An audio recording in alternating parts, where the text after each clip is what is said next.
இந்த மாநாட்டிற்காக இடம் தேடும் பொழுது எவ்வளவு ஒரு சிக்கல்களையும் இன்னல்களையும் தாங்கள் சந்தித்ததாகவும் அது குறித்தும் அவர் உரையாட இருப்பதாகவும் அதே போன்று இவ்வளவு இன்னல்களையும் மீறி தாங்கள் அந்த சிறு சிறு இடங்களாக ஒவ்வொரு இடங்களாக சேர்த்து எப்படி இந்த மாநாட்டு திடல் உருவானது என்பது குறித்தும் இந்த இடையே அவர்கள் விவாதிக்க இருப்பதாகவும் அதாவது உரையாடல் இருப்பதாகவும் தகவல்கள் தெரிவித்திருக்கின்றனர். முதலில் பல விவசாயிகள் இந்த மாநாட்டு இடங்களுக்காக தேர்வு செய்யும் பொழுது தாங்கள் அந்த விவசாய நிலங்களை தர மறுத்ததாகவும் பின்பு விதைக்காக இந்த மாநாட்டு திடலை தாங்கள் கொடுக்க வேண்டும் என்று கோரிக்கை வைத்த பிறகு ஒவ்வொருவரும் அந்த சிறு சிறு இடங்களாக சேர்த்து கிட்டத்தட்ட 300க்கும் குறைவான அந்த 300க்கும் மேற்பட்ட அந்த நிலமானது மாநாட்டு திடலுக்காகவும் மாநாட்டு பார்க்கிங்காகவும் உருவாக்கப்பட்டிருந்தது. அந்த வகையில் தங்களுக்காக அந்த மாநாட்டு திடலுக்காக இடம் ஒதுக்கிய மற்றும் இடம் கொடுத்த அந்த விவசாயிகளுக்கு நன்றிகளை தெரிவிப்பதற்காக தொடர்ந்து இந்த நிகழ்ச்சியானது அந்த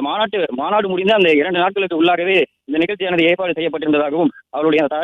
தகவல் தெரிவிக்கப்பட்டிருந்தது. அதே போன்று பல விவசாயிகள் தங்களுக்கு பணமே வேண்டாம் என்றும் இந்த விவசாய நிலத்தை நீங்கள் எடுத்துக்கொண்டு தங்களுடைய மாநாட்டை வெற்றிகரமாக